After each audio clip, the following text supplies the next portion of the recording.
بالله من الشيطان الرجيم بسم الله الرحمن الرحيم أفأمن أهل القرى أن يأتيهم بأسنا بياتا وهم نائمون صدق الله العظيم اللهم ارحمنا بالقرآن.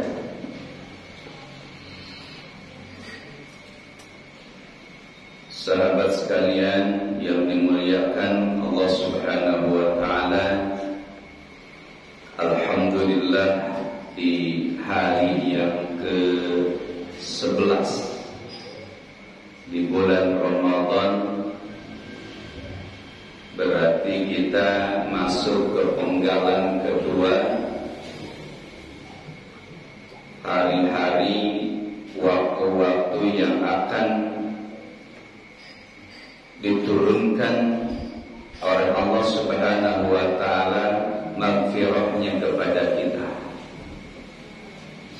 Setelah kita melalui hari-hari di mana Allah menurunkan rahmatnya kepada orang-orang yang beriman, dan penggalan yang kedua inilah kita harus bersungguh-sungguh lagi di dalam ibadah kita supaya kita termasuk kelompok orang-orang yang akan mendapatkan ampunan dan maghfirah dari Allah Subhanahu wa taala. Karena nanti di penghujung itu Rasul menjanjikan bahwa 10 terakhir adalah di mana ada jaminan keterbebasan kita dari api neraka. Yaqul minan nar, dijauhkan, dibebaskan dari api neraka. Sebagaimana ada sebuah riwayat yang menyebutkan tentang keagungan berpuasa di jalan Allah. Kama qala Nabi, man shoma yawman fi sabilillah, barang siapa yang berpuasa 1 hari di jalan Allah, di jalan ridha Allah, ab'adallahu sab'ina minan nar sab'ina kharifan, maka Allah akan menjauhkan orang tersebut dari neraka sab'ina kharifan, 70 tahun perjalanan. Itu 1 hari. Kita insya Allah saum selama 1 bulan. Maka apa yang disampaikan oleh Rasul bahwa jaminan bagi orang yang melaksanakan saum selama 1 bulan di bulan Ramadan itu berujung kepada dimerdekakannya kita, dibebaskannya kita dari api neraka. Al-'itqu minan nar. Nah, sudah barang tentu bahwa itqun minan nar ini, keterjaminan dari sentuhan api neraka ini tidak akan bisa kita raih, tidak mungkin kita dapatkan kalau kita tidak mendapatkan ampunan dari Allah. Kalau dosa-dosa kita tidak dihapus oleh Allah Subhanahu wa taala. Begitupun hadirin, tidak mungkin kita ini mendapatkan pengampunan dari Allah Subhanahu wa taala kalau kita tidak mendapatkan rahmat dari Allah Subhanahu wa taala. Maka 3 hal ini terus berkaitan. Kalau ingin mendapatkan keterjaminan dari neraka, kita harus meraih maghfirah, ampunan dari Allah. Sementara syarat mendapatkan maghfirah, ampunan dari Allah adalah kita harus bisa meraih rahmat Allah Subhanahu wa taala. Maka ini tidak bisa dipisahkan. Maka kenapa kemudian kita dapatkan dalam perjalanan ibadah Ramadan Rasul dengan para sahabat, semakin ke ujung, semakin finish itu semakin kencang ibadahnya, bukan semakin santai. Kalau kita kan hari pertama, hari kedua penuh masjid itu. Sampai DKM itu kemudian rembukan, ya rencana ingin memperlebar masjidnya karena tidak cukup. Tapi seiring dengan waktu, hari ke-10, hari ke-15, 20, niatnya diurungkan. Kenapa? Karena masjid kembali kosong lagi. Padahal Rasulullah, para sahabat semakin mendekati ujung di bulan Ramadan, syaddal mizan, Rasul mengencangkan ikat pinggangnya, wa aiqadha ahla, ia membangunkan keluarganya untuk apa? Untuk menghidupkan malam-malam bulan Ramadan itu. Beliau isi dengan tahajud, beliau isi dengan zikir, beliau isi dengan munajat, beliau isi dengan tadarus Al-Quran. Bahkan malaikat Jibril setiap malam datang kepada Rasulullah SAW, yudarisul Quran. Nah ini saumnya Rasul dengan para sahabat tadi. Karena semakin kesana semakin berat tantangannya. Ada godaan diskon gitu. Ya kan? Ada godaan pasar murah, ada godaan keller yang belum diisi, banyak sekali godaan-godaan. Nah maka barang siapa yang bisa bertahan sampai finish, nah itulah yang disebut dengan minal aidina wal faizin. Mereka itu yang layak mendapatkan kemenangan dari Allah Subhanahu wa ta'ala. Apakah kita termasuk pemenang atau kemudian malah kalah di tengah jalan? Nah inilah istiqomah. Memang ibadah ini membutuhkan keistiqomah. Fastaqim kama umirta. Istiqomahlah sesuai dengan apa yang diperintahkan oleh Allah Subhanahu wa ta'ala. Hadirin waktu iman rahimakumullah.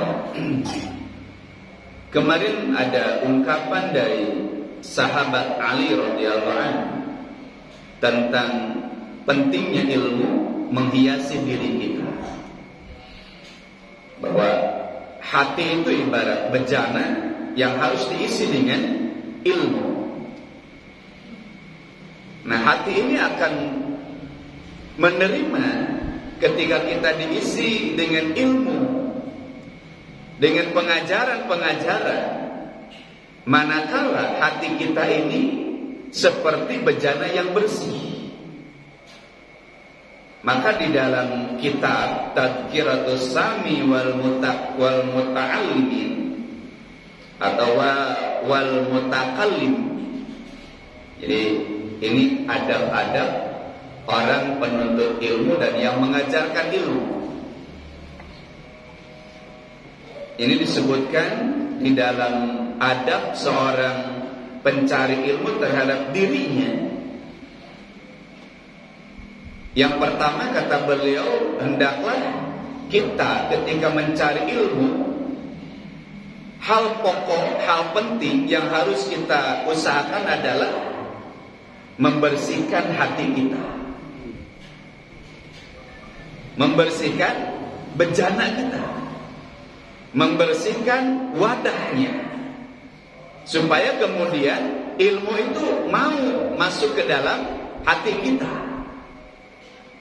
Jadi terlebih dahulu kita harus menyiapkan wadahnya dengan cara dibersihkan. Dibersihkan dari apa? Dibersihkan dari kotoran-kotoran hati, dari takabur, dari rasa iri, dari dengki, ya, hasud, dan penyakit-penyakit yang lainnya. Karena ada istilah bahwa setitik nila itu bisa merusak susu sebelanga. Jadi ibarat kita menampung air susu dalam bejana itu, kemudian ada setitik nila yang masuk ke dalam bejana itu, maka rusaklah susu itu. Maka kalau kita ibaratkan susu itu seperti ilmu yang kita terus isi ke dalam hati kita, tapi kemudian kita masukkan juga kotoran-kotoran dalam hati kita, maka di sanalah kemudian ilmu ini tidak akan berpengaruh apa-apa. Bahkan ilmu itu bisa terkontaminasi, ilmu itu bisa terkotori dengan kotoran-kotoran maksiat yang kita lakukan. Nah, ini beliau mengungkapkan dari seorang tabi'in bahwa haramun ala qalbin yadkhuluhu nar wa fihi syai'un mimma yakrahullah. Ilmu itu tidak mungkin betah diam masuk ke dalam hati kita manakala masih ada di dalam hati kita itu syai'un mimma yakrahullah, sesuatu yang dibenci oleh Allah. Beliau menyebutnya adalah yadkhuluhun nur, karena ilmu itu adalah cahaya. Al-ilmu nur. Ini ketika Al-Imam Asy-Syafi'i meminta nasihat kepada salah seorang gurunya selain Imam Malik, yaitu Al-Waqi. Kata Imam Syafi'i, syaqautu ila waqi su'al hifzi. Imam Syafi'i itu ketika ingin menghafal satu ilmu terasa sulit begitu. Padahal kita tahu bahwa Imam Syafi'i itu dengan kejeniusannya sekali baca itu beliau hafal. Tapi dalam satu kondisi beliau merasakan begitu susah begitu memahami ilmu itu. Maka beliau datang kepada gurunya, syaqautu ila waqi su'al hifzi. Dia menyampaikan permasalahannya itu. Maka apa yang dinasihatkan oleh Al-Imam Al-Waqi kepada muridnya Imam Syafi'i? Kata beliau, ya fa'arsyadani bi annal ilma nurun. Beliau memberikan nasihat, mengingatkan bahwa Syafi'i, ilmu itu cahaya, kata beliau. Ilmu itu ibarat cahaya. Wa nurullah la yahdi lil as. Cahaya Allah itu, ilmu itu tidak bisa masuk kepada hati yang dipenuhi dengan kemaksiatan. Jadi penghalang masuknya ilmu ke dalam hati kita adalah maksiat. Inilah yang Allah sebutkan di dalam surah Al-Mutaffifin, kalla bal rana ala qulubihim. Ron itu adalah titik-titik hitam yang tumbuh di dalam hati kita, bekas dosa-dosa dan maksiat-maksiat yang kita kerjakan. Nah begitu ya.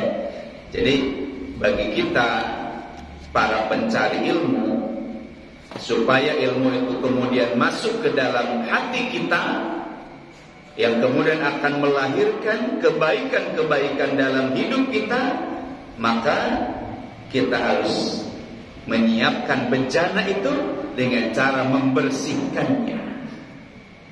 Bersihkan dari ujub, ya, dari takabur, gitu, dari riya, dari niat-niat yang tidak baik, supaya kemudian hati kita siap menerima ilmu itu.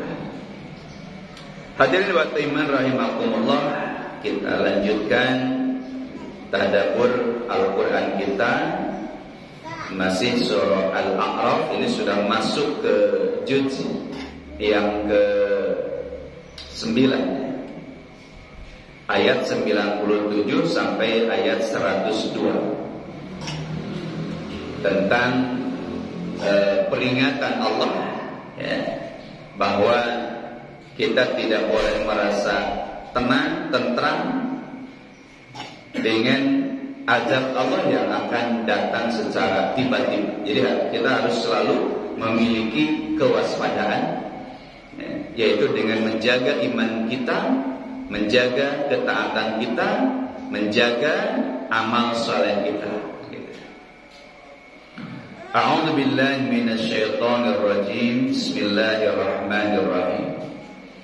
Afa amina naha ngarasa aman ahlul qura penduduk hiji negeri ayatia yen bakal datang hum ka maranehna baksuna adab kami bayatan waktu peti wahum bari maranehna naimuna sare maranehna awa amina atawa geus ngarasa aman ahlul qura'i penduduk hiji negeri ayatia yen bakal datang hum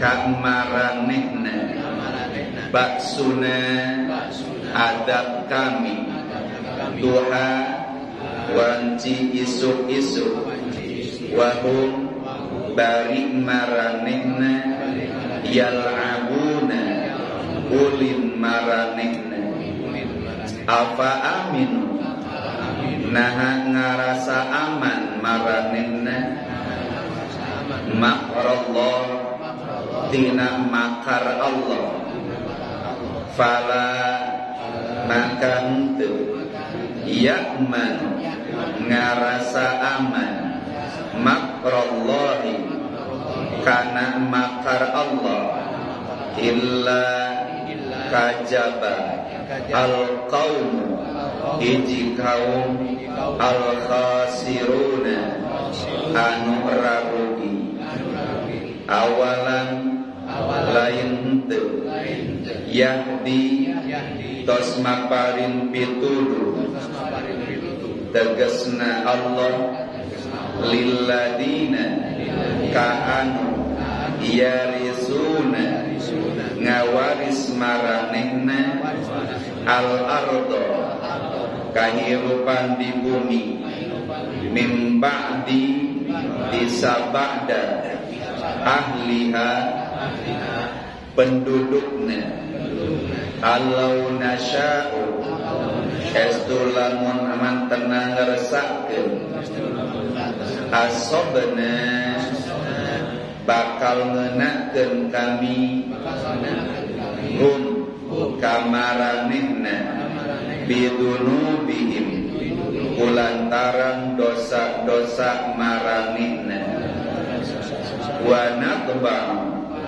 jeung bakal ngunci kami ala qulubihim kana hate-hate maranehna fahum maka maranehna la yasma'u teu ngadengikeun maranehna tilkal qura tuh itu negeri-negeri naqusu geus ngisahkeun kami alaika ka anjeun min ambaiha tina berita-beritana walaqad jeung demi estu jaat geus datang hum ka maranehna di dia sebagai maf'ul, maka di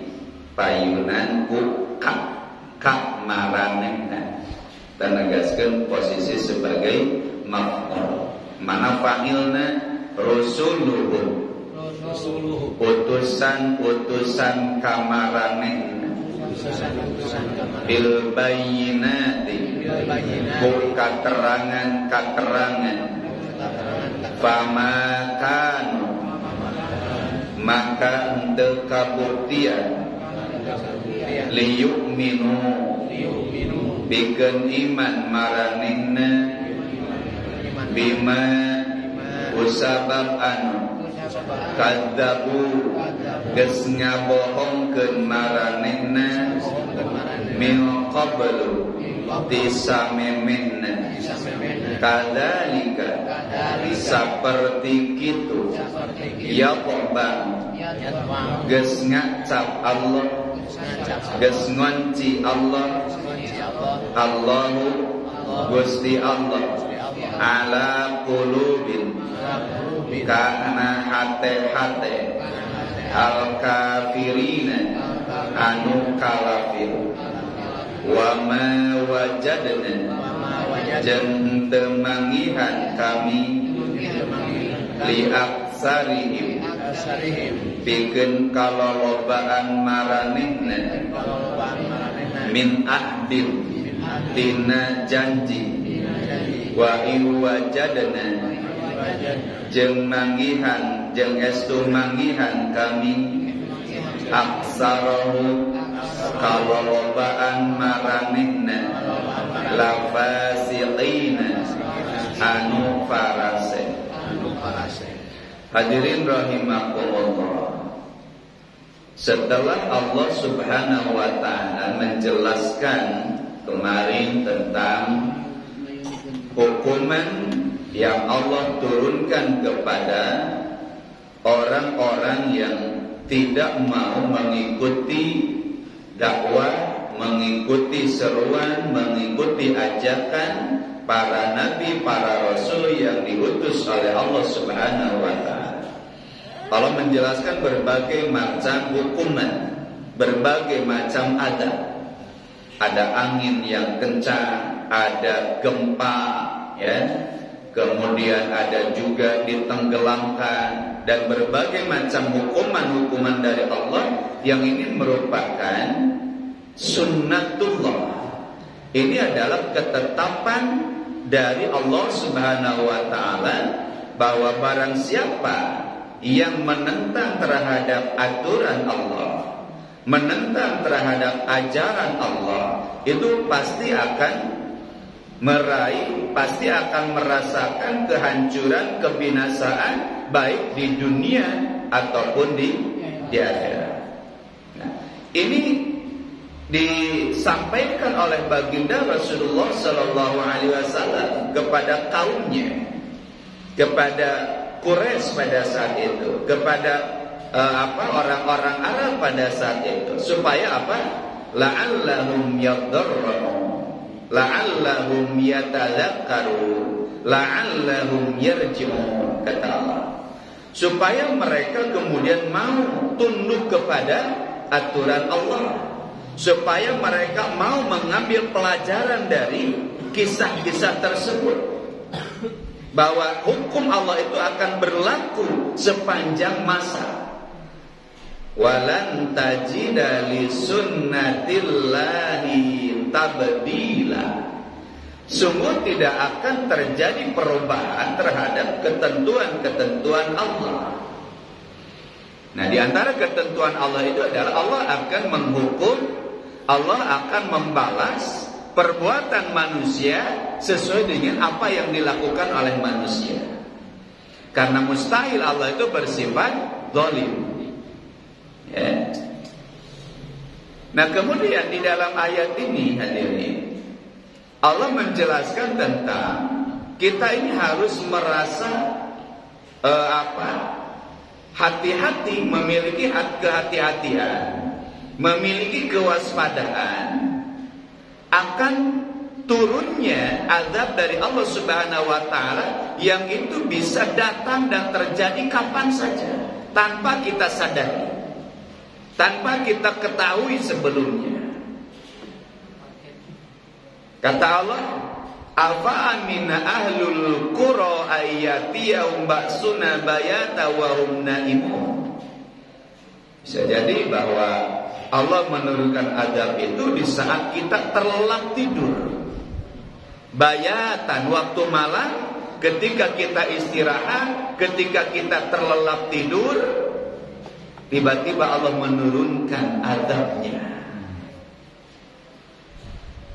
Tentu hadirin Allah, ketika kita tidur pun azab dari Allah yang mengerikan, yang menyakitkan, itu juga akan terasa. Kenapa? Karena ketika azab itu terjadi, maka kita kemudian akan terbangun dan tersadar, maka akan merasakan pedihnya, sakitnya, ya, azab yang diturunkan oleh Allah Subhanahu wa taala. Contohnya begini hadirin. Kalau kita misalkan tertidur pulas gitu ya, memang tidak sadar kalau kita sedang tertidur. Tapi coba misalkan ketika kita ini pulas, nyenyak, tidur, kemudian digores tangan kita dengan silet misalnya, pasti akan terintih, terbangun, kemudian akan merasakan sakitnya. Ya. Jadi jangan merasa aman kalau kemudian Allah menurunkan azab itu di saat kita ini tidak sadar, di saat kita ini tertidur nyenyak gitu, ya, lelap, nyenyak. Itu sama saja ketika Allah menurunkan azabnya, nanti akan juga terasa sakitnya. Kenapa? Karena kita akan terbangun, kemudian tersadarkan, dan disitulah maka kita akan merasakan pedihnya, sakitnya azab dari Allah Subhanahu wa taala. Maka kata Allah, apa amin? Kenapa kau merasa aman begitu? Merasa tenang? Ya. Artinya janganlah kita merasa tenang, merasa aman dari hukuman yang akan Allah timpakan, yang Allah akan datangkan, turunkan di saat kita terlelap tidur. Karena tetap saja kita akan merasakan sakitnya. Gitu, ya. Awa amina ahlul qura ayyatiyahum ba'suna duha wa hum yal'abun. Atau jangan merasa tenang karena kita sedang terjaga, karena kita sedang tersadar, karena kita sedang melakukan aktivitas, kita bisa menghindar. Tidak hadirin.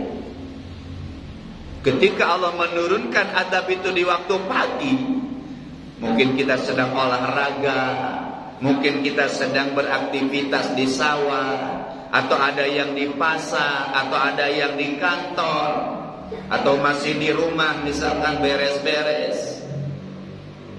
Lalu Allah menurunkan azab itu, maka itu pun sama akan mengenai kita, akan kita rasakan sakitnya, pedihnya azab dari Allah Subhanahu wa taala. Kalau tadi kita sedang lalai, kita sedang tidak sadar gitu ya, lalu Allah turunkan azabnya. Kalau ini kita sedang beraktivitas, ada sebagian ahli tafsir, ya, Imam Ar-Razi mengatakan bahwa yang dimaksud dengan wahum yal'abun adalah ketika manusia sedang terlena dengan kehidupan dunianya. Ada yang sedang golok mungkin, ada yang sedang main futsal, ada yang sedang jogging, ya, ada yang sedang jumba mungkin, apa yang tadi itu jumba gitu. Mungkin ada yang sedang asik minum kopi begitu ya, sambil mendengarkan musik-musik klasik. Dia sedang terlena dengan kesenangan dunianya, yal'amun. Karena hakikat dunia itu adalah la'ibun walahun. Dia sedang terlena dengan kehidupan dunia, sedang menikmati kesenangan-kesenangan dunianya. Lalu tiba-tiba Allah menurunkan azabnya. Itu makna dari duha wa hum yal'abun. Ini versi siapa? Fakhrul Razi, Imam Fakhrul Razi, seorang filosof beliau. Ya. Tapi maknanya adalah Allah bisa menurunkan azab itu kapan saja. Ketika kita sedang terlelap tidur, sedang tidak sadar, ataupun kita sedang melek, sedang beraktivitas, tetap saja tidak akan selamat kita dari azab Allah itu. Afa aminu makrallah. Apakah kita merasa aman dengan rencana Allah? Makar, rencana. Allah merencanakan kehancuran bagi suatu kaum. Apakah kaum itu merasa tentram, merasa tenang dengan rencana Allah itu? Maka Al-Imam Hasan Al-Basri, seorang tabi'i, seorang salafus saleh, dia mengatakan bahwa seorang mukmin itu ketika melakukan ketaatan ada perasaan harap-harap cemas dalam dirinya itu. Dia berharap bahwa amalnya itu diterima oleh Allah Subhanahu wa taala, dan dia khawatir kalau amal solehnya itu, ibadahnya itu tidak diterima oleh Allah Subhanahu wa taala. Khaufau wa tama'an. Harap-harap cemas. Dia berharap ibadah saumnya diterima oleh Allah Subhanahu wa taala. Dia berharap ibadah salatnya diterima oleh Allah Subhanahu wa taala. Tilawah Al-Qur'annya diterima oleh Allah Subhanahu wa taala. Segala ibadahnya diterima oleh Allah Subhanahu wa taala, tapi di sisi lain dia merasa khawatir, jangan-jangan ibadah saya ini tidak sempurna. Jangan-jangan ibadah saya ini dibarengi dengan dengan niat yang tidak ikhlas. Dia merasa khawatir dengan perbuatannya, khawatir dengan kebaikannya, khawatir dengan amalnya. Tapi kata beliau, orang-orang fasik, dia berbuat dosa, dia berbuat maksiat dengan merasa aman-aman saja dari makar Allah. Tidak ada rasa khawatir, tidak ada rasa takut dengan azab Allah Subhanahu wa taala. Dia berbuat dosa, dia berbuat maksiat, dia melanggar perintah-perintah Allah Subhanahu wa taala, dia tenang-tenang saja. Itulah orang fasik. Maka kata Allah Subhanahu wa taala, fala ya'manu makrallah illal qaumul khasirun. Tidaklah kita merasa tenang dengan rencana Allah, dengan makar Allah, kecuali kita akan menjadi orang-orang yang rugi hadir. Kenapa rugi? Ketika Allah menurunkan azabnya, kita sedang terlena dengan kehidupan dunia ini. Kita sedang lalai dari ibadah kepada Allah, lalai dari zikrullah, lalai dari ketaatan terhadap Allah Subhanahu wa taala. Rugi tidak hadirin? Rugi. Kalau kita tidak memiliki kesiapan, memiliki kewaspadaan dengan rencana Allah, dengan makar Allah, dengan azab dari Allah Subhanahu wa taala, kita akan menjadi orang yang rugi, karena kita akan menjadi orang-orang yang lalai.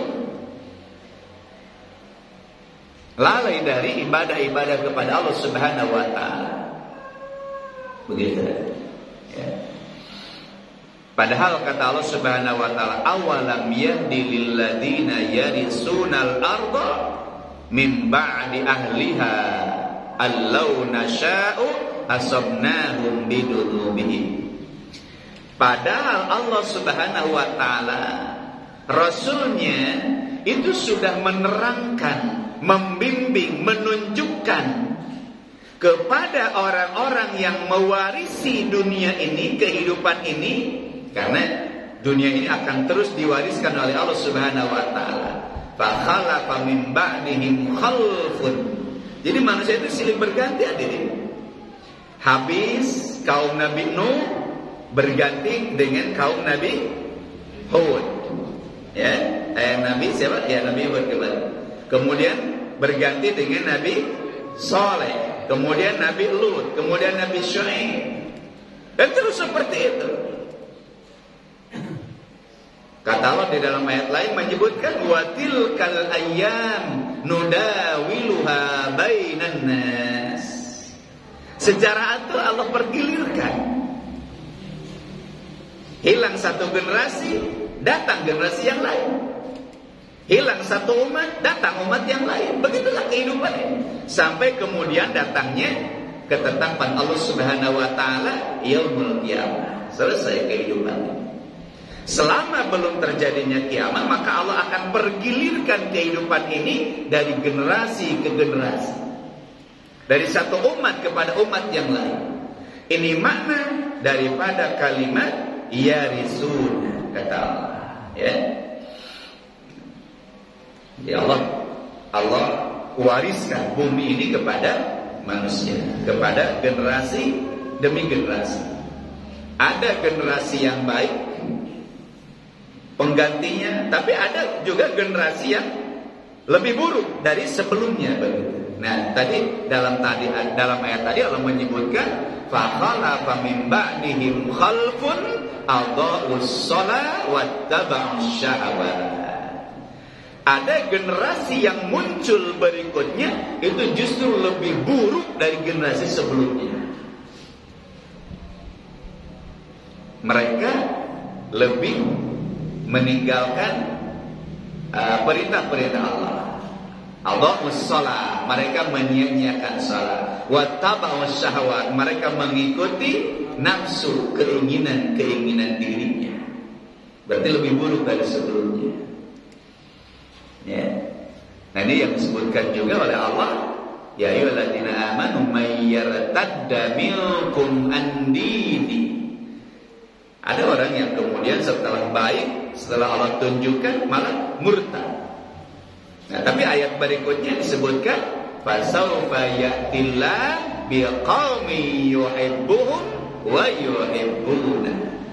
Allah mendatangkan generasi yang lebih baik dari generasi sebelumnya.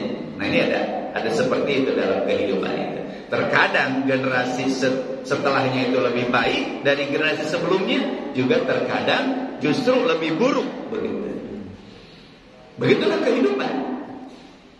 Kan pemimpin juga seperti itu tadi. Ada pemimpin yang baik, setelahnya jadi pemimpin yang diganti dengan pemimpin yang tidak baik, begitu.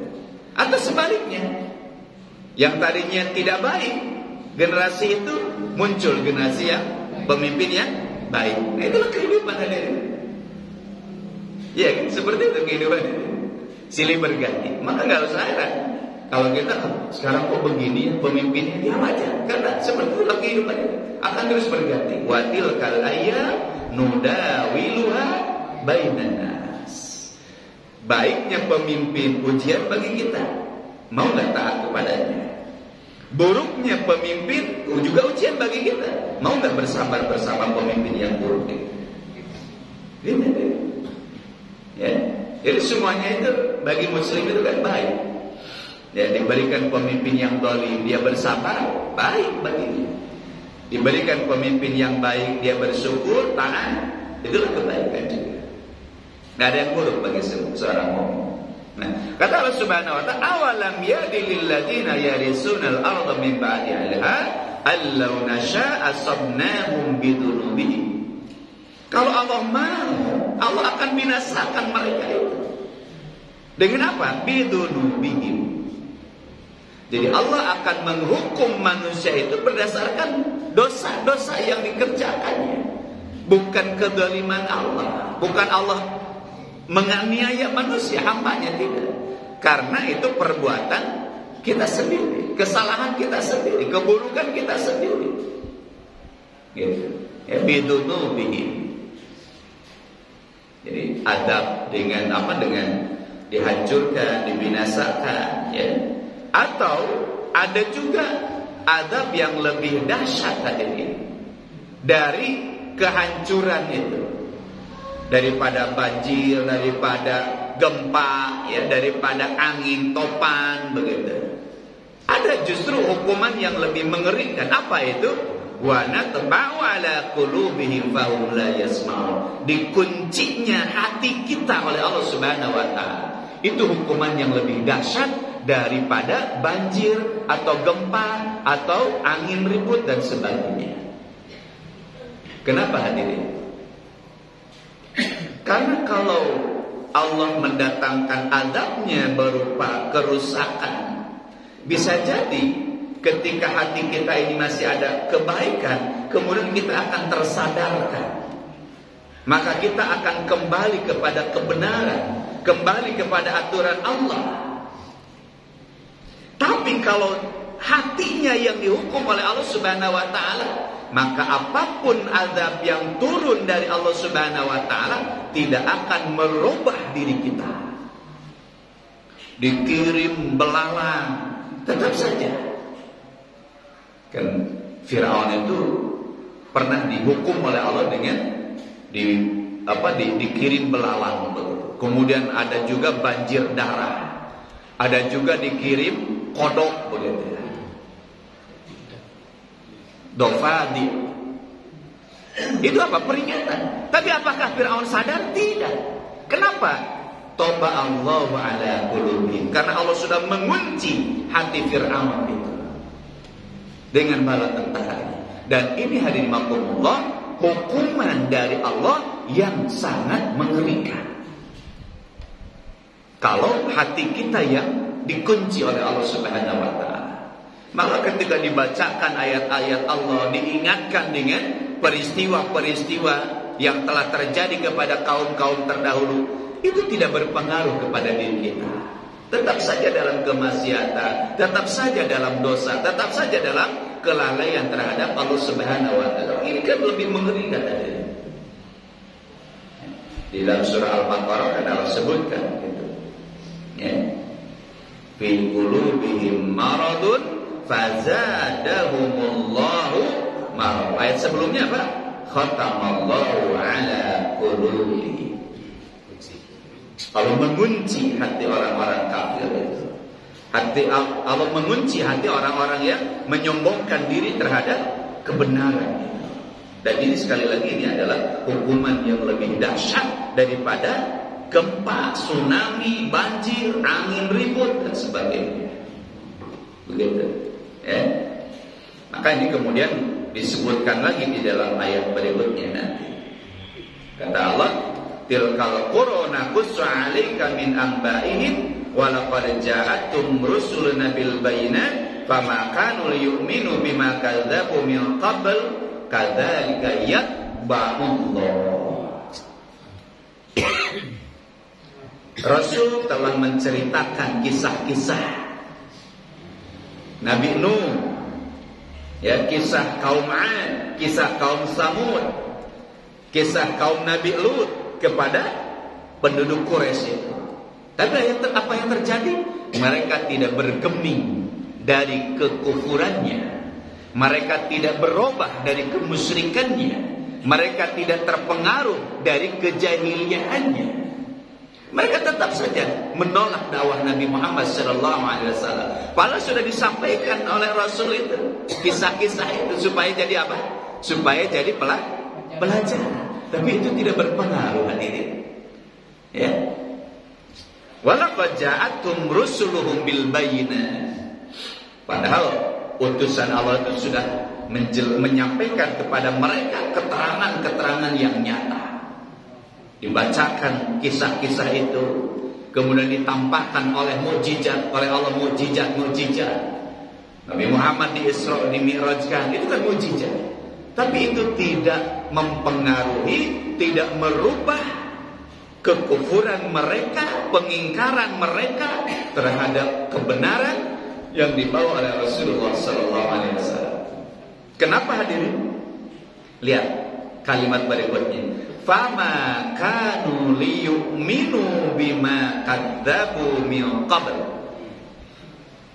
Hal itu tidak menyebabkan mereka itu mau beriman kepada Allah, mau beriman terhadap Al-Quran, mau beriman kepada Nabi Muhammad. Kenapa? Bima kadzabu min qabl.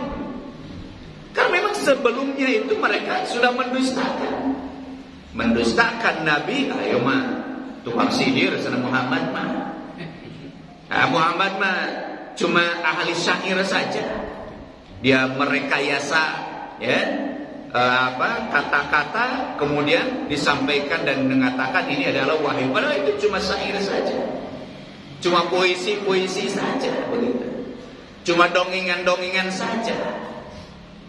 Bahkan disebutkan bahwa Nabi Muhammad itu sudah tidak waras begitu.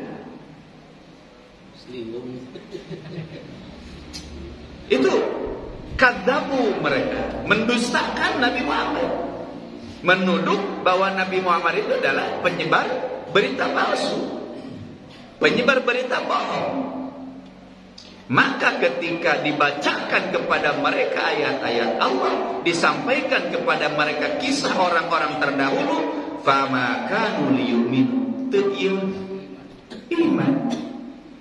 Sebab apa tadi? Kadzabu min qablu, sebelumnya memang sudah mendustakan, sudah tidak percaya sebelumnya. Orang kalau sudah tidak percaya, apapun alasan, apapun dalil yang kita kemukakan, mau percaya nggak bisa. Tidak akan menerima penjelasan bagaimanapun gitu ya, bukti-bukti sebaik apapun, tetap mereka tidak akan menerima karena sudah ada apa? Pendustaan sebelumnya. Nah, ini maka kemudian Allah banyak sekali menyebutkan bahwa kekufuran itu berangkat daripada apa? Kadzabu bi ayatina. Karena tidak mempercayai ayat-ayat Allah, keterangan-keterangan dari Allah, sehingga muncul penolakan. Kemudian yang kedua hadirin, kenapa mereka itu tidak terus beriman, mau beriman kepada Allah, kepada Rasul, kepada kebenaran? Yang kedua kata Allah, kadzalika yatba'ullahu ala qulubil kafirin. Karena Allah sudah mengunci hati mereka, Allah sudah mensegel hati mereka dengan kekufuran itu. Maka ketika menafsirkan khatamallahu ala qulubihim, itu disebutkan bahwa Allah kalau sudah mengunci hati seseorang, ya, dengan tadi, kenapa Allah mengunci hati seseorang? Karena ada penyakit-penyakit keraguan, penyakit kesombongan di dalam dirinya. Kemudian Allah kunci hati orang tersebut. Kalau sudah terkunci hatinya, maka kata Rasulullah, falaisa lil imani maslak wala lil kufri makhraj, kata Rasul. Maka tidak ada celah yang bisa masuk iman ke dalam hati kita kalau Allah sudah mengunci hati kita. Cahaya hidayah tidak akan masuk ke dalam hati kita. Cahaya keimanan tidak bisa masuk ke dalam hati kita. Petunjuk Allah tidak akan bisa masuk ke dalam hati kita. Laisa lil imani maslak, tidak ada celah masuk untuk masuknya keimanan ke dalam diri kita. Na'udzubillah summa na'udzubillah. Wala lil kufri makhraj, dan kekufuran tidak bisa keluar dari hati kita. Terkunci kekufuran di dalam diri kita. Inilah bahaya hukuman dari Allah Subhanahu wa taala kalau Allah sudah mengunci hati kita. Kenapa Allah mengunci hati kita? Fi qulubihim marad. Karena ada penyakit kekufuran, penyakit kemunafikan, penyakit kesombongan, penyakit keraguan, maka oleh Allah dihukum, dikunci hatinya. Dan kita berlindung kepada Allah dari hal seperti itu. Ya. Kemudian kata Allah Subhanahu wa taala, "Wa ma wajadna li aktsarihim min ahdin." Dengan peringatan-peringatan itu, maka Allah kemudian menjumpai mereka itu fasik. Ya, fasik. Tidak menemukan orang-orang beriman kecuali sedikit, dan kebanyakannya adalah mereka itu justru fasik, melanggar aturan-aturan Allah Subhanahu wa taala. Nah, inilah tentang hukuman dari Allah Subhanahu wa taala. Ya, berbagai macam hukuman tadi, berbagai macam adab yang sudah disebutkan sebelumnya, itu kata Allah Subhanahu wa taala itu bisa terjadi kapan saja. Bisa datang terjadi ketika kita lalai, ya, tertidur, sedang istirahat, begitu. Ya. Atau ketika kita sedang beraktivitas, kita sedang terlena dengan kehidupan dunia ini. Seorang sedang nonton konser begitu ya, tiba-tiba tsunami gitu. Kan bisa jadi seperti itu. Ya la'abun. Mereka terlena dengan kehidupan dunia ini, sedang asyik menikmati apa? Dunia ini. Tiba-tiba Allah menurunkan azabnya. Maka hati-hati dengan tempat-tempat maksiat. Bisa jadi Allah menurunkan azab itu di saat kita berada di tengah-tengah orang-orang yang sedang bermaksiat. Naudzubillah. Maka kita harus sebisa mungkin kita menghindari tempat-tempat maksiat itu. Karena itu akan melalaikan kita dari mengingat kepada Allah Subhanahu wa taala, dan khawatirnya justru saat itulah Allah menurunkan azab kepada kita. Dan juga pelajaran bagi kita bahwa kita ini harus selalu sadar, harus selalu ingat, ya, harus selalu zikir kepada Allah Subhanahu wa taala kapanpun dan dimanapun.